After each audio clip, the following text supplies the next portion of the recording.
tayong ano, ito trouble ng L300. Troubleshoot natin ito. Ang problema nito is tumitigas daw yung kanyang radiator hose. So bago na yung kanyang radiator, yan, naka aluminum na radiator na yan. Tapos nakakulant din yan, ayan. Titingnan na lang natin kung bakit sabi nila is sobrang tigas yung hose. So init-init na to, pero paandarin natin. Tingnan natin kung anong problema niya. Diyan tayo mag-focus sa tubig niya. Start natin.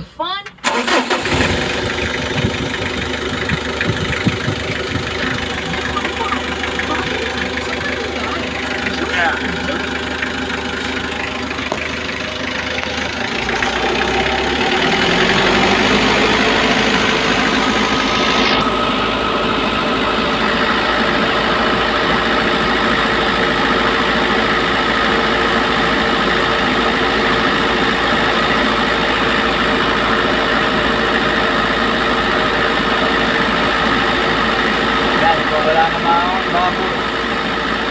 Wala problema. At ang bubbles.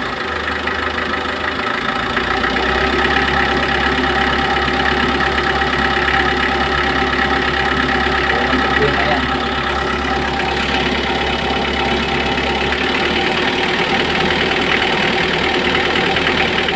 So, meron yung thermostat. So, pero yung thermostat nyo is wala dito sa upper na radiator hose, nandun siya sa lower. Kung merong pressure dun sa cylinder head na binabato na compression, dapat lalabas na agad dito yun at bubulwak na yan o kaya bubula-bula na. So yun yung design ng mga 4056. So ang thermostat wala dito sa upper, nandun sa lower hose. Nandun yung thermostat niyan. So kung may problema yung ating cylinder head, matik yan, may pressure, bubula, o kaya bubulwak pagka nirib natin. Wala So hindi rin yan nagsisirculate kasi nga meron pa yung thermostat. So yung thermostat natin hindi rin yun bubuka hanggat hindi pa siya umabot dun sa normal na operating temperature nyan. Okay, so tingnan natin, obserbahan natin. So yan ang problema nito. So i-aircon natin para mas mabilis siyang uminit. Yan, aircon tayo. Takpan natin, obserbahan natin yung sinasabi nila na titigas yung hose. Inisip ko, ang nasa isip ko kasi titigas yun kasi hindi pa umopen yung thermostat. Pero once na nag-open na yung thermostat, dapat yan lalambot na agad yung hose kasi mag-circulate na yung kanyang tubig. So yung mainit na tubig dun sa makina, makakaikot na, mapupunta na ulit dito sa radiator. Yung sa radiator naman is makapasok na dun sa loob ng makina. So yun ang ano natin, yun ang obserbahan natin ngayon. So tingnan natin. So meron pa tong isang problema, fuel knock naman kapag tumatakbo ka ng third gear, tapos hirap siyang humatak. So tinignan ko naman yung kanyang fuel filter. Ang bago naman na yung kanyang filter, ayan, bago na. So ang di ko na lang natingnan nito is yung kanyang air filter. So sana nagiging okay to. Obserbahan lang natin. Ngayon nag-umpisa na siyang tumigas. Ayan matigas na. Obserbahan pa natin. So tingnan natin yung air filter dito. Nakatali ng ano to, ng wire. Yun, so maluwag pala.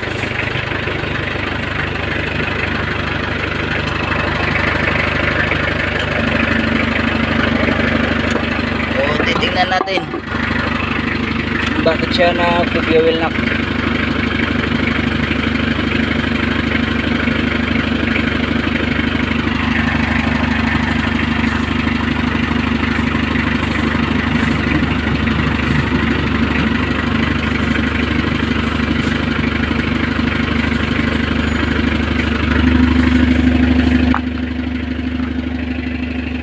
filter niya bago. Ayan o. Makikita nyo makinis ba. Ilawan natin. Tingnan natin kung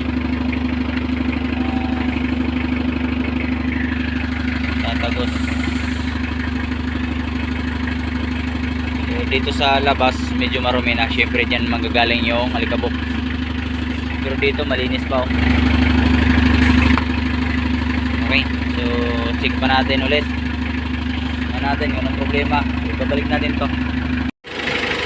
So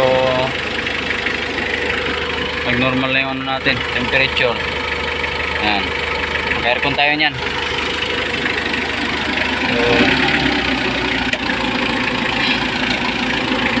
So makikita nyo mapipiga pa yung hose nya, no?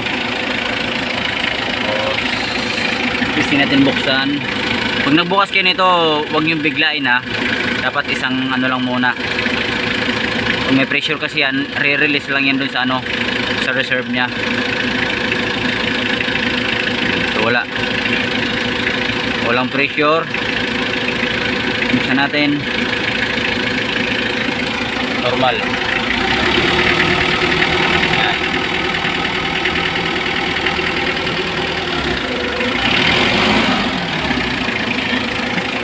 Patayin natin. Yan, yung fan, hindi rin siya freewheeling. Pagpatay natin, patay din siya. Start natin ulit. So, normal lang yun sa unang ikot kasi pabilis yun.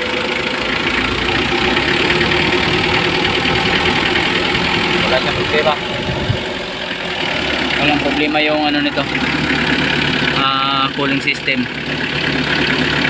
So yung sinasabi nila na tumitigas is normal yun kapag hindi nag-open yung thermostat, pag hindi pa siya nagsisirculate ulit.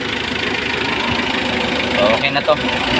Problema na lang natin ito is kung bakit to may fuel knock kapag nag third gear siya o fourth gear, tapos hirap siya umatak. So yun na lang ang gagawin natin ito.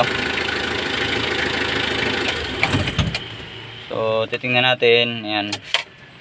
Pag inapakan natin dito, sagad din naman yung apak niya. Ayan, sumasagad yung apak. Ayan, sumasagad sa limit. Ayan. Tapos yung filter, tingin ko bago na to. Malambot din, hindi rin siya naglalak. So pag barado kasi yung filter, dapat naglalak din yan. So naglalak yung ano na yan, ibig sabihin itong pit pump niyan. Pag barado yung ating filter, nakasagad din ganyan yan. Hindi nakalutang ng ganun. So may mga ganyan na ano. Pag barado yung filter, yung pump niya is nakadikit sa baba.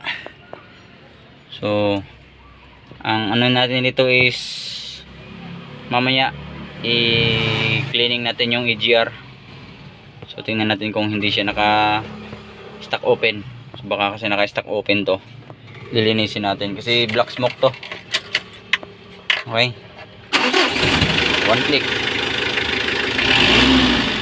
So pag ganyan siya, nirib mo siya, okay yung response. Pero kapag tumakbo ka na at nag-change gear ka na, pagdating mo ng third gear, pag pinilit mo siya na i-revolution ng matagal, fuel knock, nag-fuel knocking yan. So yan ang problema nito. Okay, so batang bata pa to, 10 years, 11 years, 2015 yan. Tinatakbo niya is 126. So 2015 L3 na deluxe lang, dito exceed, deluxe lang to. Tapos yun, siyempre may mga minor na pagawain, pero ang lamang lang dito is naka dual aircon. Okay, so observe natin yung ano pa nito. Update ko kami mamaya dun sa kanyang fuel knock na sinasabi ko. Okay, stripe natin, ayan. Okay,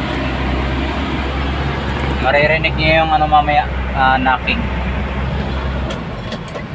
Third gear.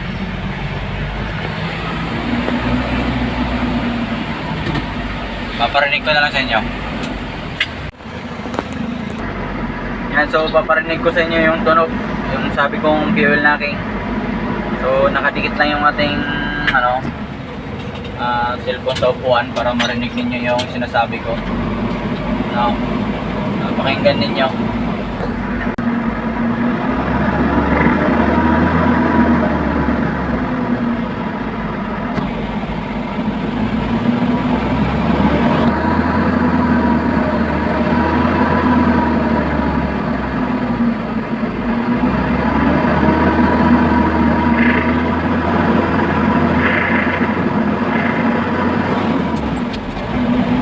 Narinig nyo yun.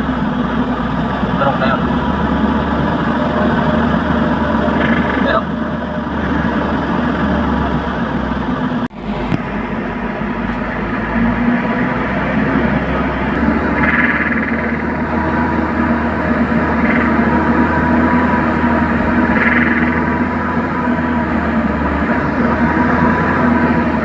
niro-road test na natin to.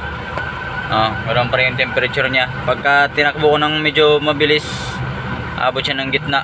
So normal yung sa L300 na ganun. Yan, nakailang L3 na ako na ganun pagka naka dual aircon. Yan, nagro-road test tayo. Nandito na tayo sa Santa Mesa. Yan, So mamaya, pagdating natin sa garahe, check natin ulit yung tubig kung matigas ba yung hose, yung coolant niya. Okay. So uwi muna tayo. Nakabalik na tayo. At ang temperature natin ay normal. So iangat na natin tong upuan. Tingnan natin. Yun. So normal pa rin yung andar. Malambot. Meron siyang konting yan. Pero hindi siya matigas. Pag mayroong pressure yan, as in hindi mo na mapiga yung radiator hose na yan. So sa akin normal, good yan. Ang asikasuhin na lang natin is yung fuel knock. Yun ang ayusin natin. So titingnan natin kung anong problema nun. So goods yung walang problema sa cooling system. So yung nirereklamo nila na meron daw pressure, normal yun kapag hindi pa nag-circulate yung tubig. Okay. So checkin na lang natin yung dahilan ng fuel knock nito.